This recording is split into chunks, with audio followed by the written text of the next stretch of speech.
When you think P.T. Barnum, well, the image is huge, isn't it? Yeah. The circus, greatest show on earth. Maybe Tom Thumb or Jenny Lind. Absolutely. He's just synonymous with spectacle, with show business itself, really. But behind all that, Mm. the posters, the fanfare, who was the person actually, living that incredible life? That's exactly what we're digging into here. We've got these amazing sources, excerpts from his own memoirs. His own words. His own words, anecdotes, reflections. It's a direct line into how he saw his life, his business, everything. Okay, so our mission then is to sort of unpack all that, get past the public image, find the real insights from Barnum himself. Precisely. Think of it as your shortcut to understanding the surprising facts, the lessons maybe from this roller coaster of a life. And the sources cover the whole span. Oh yeah, from like his earliest hustles and struggles right through the massive successes, Oh, the crushing failures too, and even into politics later on. It's quite the story. it really sounds like it. Okay, let's jump in. Where does his story, in his own words, begin? Well, his memoirs make it really clear that the training instinct, it was there almost from day one. He actually writes, by the time I was 12 years old, owner of a sheep and a calf. 12. Wow. Yeah, always looking for an angle, a small trade, even as a kid. So that entrepreneurial spark was definitely there early. He tried a few things before show business, didn't he? Oh, loads of things. He was a clerk, opened a store, even sold lottery tickets. He notes that that wasn't seen as, immoral back then. Different times. Very different. He also started a newspaper, the Herald of Freedom, up in Danbury, Connecticut. But the sources are honest that it wasn't all smooth sailing. There were setbacks. Oh, big time. That store. It failed. He talks about being completely swindled by a partner, a guy named Pruler. Swindled? Barnum? Yeah, Pruler bought him out on credit and then just vanished, left him high and dry. He ended up moving his family to New York with, and I quote, no pecuniary resources, basically penniless. Wow. So literally starting over. Literally having to seek my fortune, as he put it. He worked as a drummer, basically a traveling salesman on commission. Getting burned like that, starting from zero. Mm-hmm. That must have really fueled his drive, I imagine. It really seems like it. He specifically mentions his determination to make money becoming incredibly strong around then. Yeah. These weren't just bumps in the road, they were like harsh lessons. It's kind of ironic, isn't it? The man famous for spotting humbug got taken himself early on. Yeah, that really is something. Learning about deception the hard way. Okay, so let's move from those early days to where he really explodes onto the scene, the American Museum. How did that happen? He paints this picture of the American Museum deal as almost like a trap someone set for him. Uh-huh. But he says he managed to turn it around. I catched the trappers, he writes, and somehow secured ownership. It was a massive step up. And what was his idea for it? What did he want the museum to be? He was very clear on this. He wanted it for the million, ordinary people. The goal was abundant and wholesome attractions for a small sum. Wholesome. That's interesting. Yeah, he aimed to mix entertainment with instruction. Instructive and amusing realities, he called it. He wanted people leaving thinking, talking, wondering. So not just gawking, but actually engaging them and getting them in the door. Well, he became legendary for his advertising, didn't he? Oh, absolutely. He talks about using flaming posters, really bold stuff to get noticed. But he was also a master of, indirect advertising, publicity stunts. Like the mermaid. Exactly, the Fudgee Mermaid. Yeah. He mentions these manufactured fabulous animals. He says the point wasn't necessarily that people believed in the mermaid, Right. but that it got everyone talking about the museum itself. It drove traffic to the real exhibits. So the fake stuff was really just elaborate advertising for the main attraction. Pretty much, yeah. Generate buzz. He mentions the woolly horse stunt, too, another one of those things. And it's interesting. He actually writes that the woolly horse was the only feature of the show that I now care to forget. Huh. Even he had some regrets about his methods. That's revealing. It is. And beyond the clever promotion, the memoirs showed just how incredibly hard he worked. Yeah. There's this great little story about him always eating cold dinners. Someone asked him about it, and he said he hadn't had a hot weekday dinner since buying the museum and didn't intend to till I am out of debt. Wow. That's dedication. Or maybe obsession. A bit of both, perhaps. But it shows that intense drive. And the museum kept growing, right? Adding things, definitely. He added a huge model of Niagara Falls. There's a funny bit about him hiding it from a critic he thought would hate it on principle. And of course, the living curiosities became a huge part of the appeal. Speaking of huge appeals, Yeah. let's talk stars. Tom Thumb and Jenny Lind. World famous thanks to Barnum. Let's start with General Tom Thumb. Right. Charles Stratton. Barnum found him as a young child, saw his potential not just as a curiosity, but as a real performer. And the European tours, they were just phenomenal. He met basically all the royalty. He did. He writes about meeting Queen Victoria, calls it one of the richest scenes I ever saw. There's a funny story involving her poodle and, yeah, Emperor Nicholas of Russia, King Leopold of Belgium. The list goes on. And the source mentions that famous encounter with the Duke of Wellington. Oh, that's classic Barnum. Tom Thumb, dressed as Napoleon, meets the Duke. The Duke asks what he's thinking. And tiny Tom Thumb says, "I was thinking of the loss of the Battle of Waterloo." Oh, my goodness. Barnum writes gleefully about how that line got reported everywhere and was worth thousands of pounds in free publicity. Pure marketing genius in a social moment. Turning everything into advertising. What about France? Paris went nuts. He calls it a furor. Huge ticket sales, booked out for months. He felt like the whole city was working for him. And then back to America after conquering Europe. Yep, more tours in the U.S.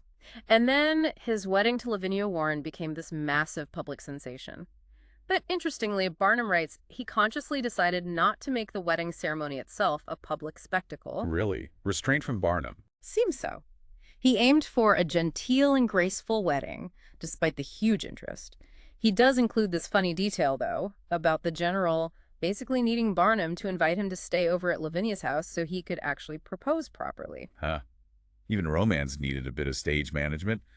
And Commodore Nutt came along later. Yes, he exhibited Nutt alongside Thumb at the museum, calling them the two Dromios, capitalizing on the fame. Okay, so Tom Thumb was huge, but Jenny Lind, Barnum himself called that something even bigger. He did.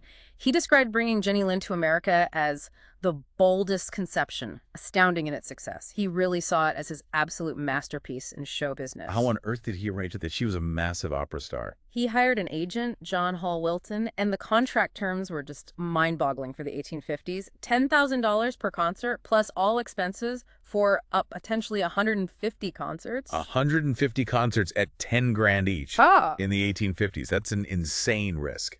Absolutely enormous gamble, purely on his belief in her star power and the American public's appetite. And the reaction, was he right? Totally. He writes, the enthusiasm had been wrought to its highest pitch before she even landed.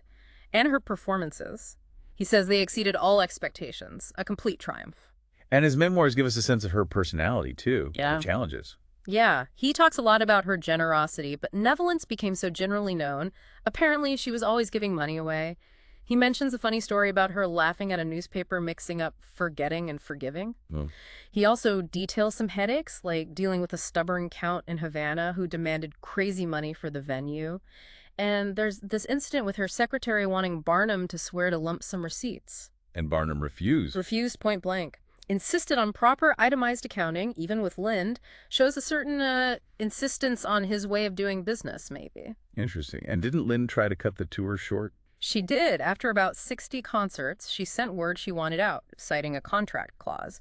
Barnum describes handling it calmly, negotiating a new deal where she finished after 100 concerts, but had to pay him a hefty sum, $25,000 for the lost dates. So, firm but pragmatic. And the overall impact of the Lind tour? Huge. He says pleasure was felt throughout the land. And crucially, he notes her concerts brought in a more refined crowd than his usual museum audience. It elevated his own reputation. Okay, so massive highs. But then the sources talk about a really major low point, the Jerome Clock Company. This wasn't show business, but it nearly wiped him out. Oh, this was a catastrophe for him. He writes he got sucked in by rose-colored representations, basically misleading info. Part of his motivation, he admits, was this mania he had for building up his new city, East Bridgeport. He got heavily invested, liable for up to $110,000, thinking he had solid guarantees. And then the truth hit. His agent investigated and found the company was drowning in secret debt. Barnum got the message. I was a ruined man. Just total collapse. How did he describe that feeling? Yeah. Facing total ruin. He talks about having to pay out $40,000 on notes banks had backed purely on his name, his reputation for integrity. Then, nothing left. He sounds genuinely shocked and bitter about how badly he'd been duped. And how did the public take it? Was there sympathy? Some, yes. But he also recounts how others saw it as retributive justice, payback for his ill-gotten gains from humbug, they said. He notes preachers and religious papers kind of used his failure as sermon material. Ouch. Yet, despite losing everything, The public criticism, he didn't just crumble. No, he states it very clearly. I did not despond.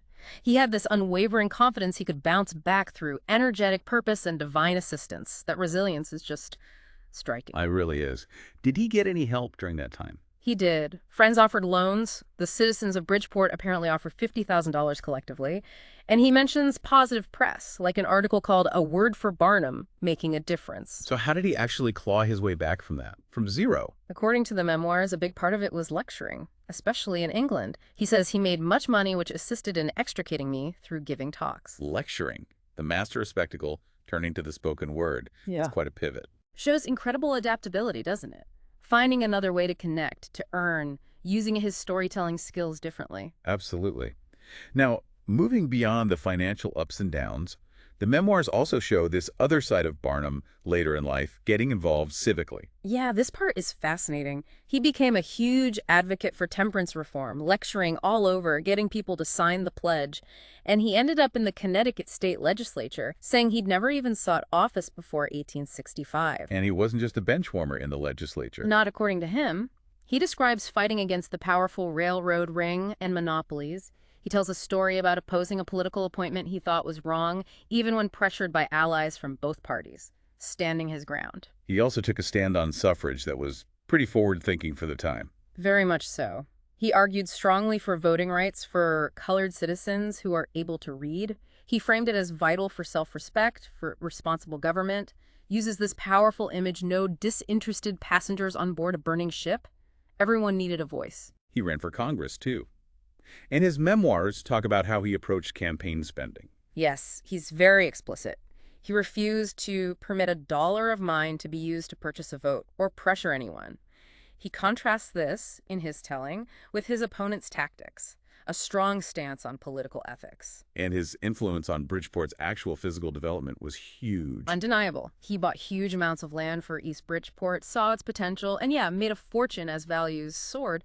But he also talks about investing in public works. Famously, creating Seaside Park, buying the land and giving it as a gift to the people, providing free band concerts, music for the million. This civic side, the political principles, it seems quite different from the humbug showman image. Do the memoirs try to reconcile these? And not explicitly, really. He presents both facets as just him.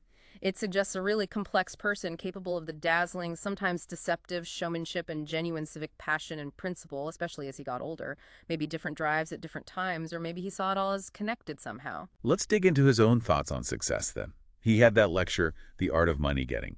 What core ideas come through in the memoirs? Well, first off, he insists it wasn't luck. He says point blank, I planned and worked for my success. It was deliberate. Okay, what were some of his rules, his maxims? Honesty as the best policy, even if just for practical, selfish reasons.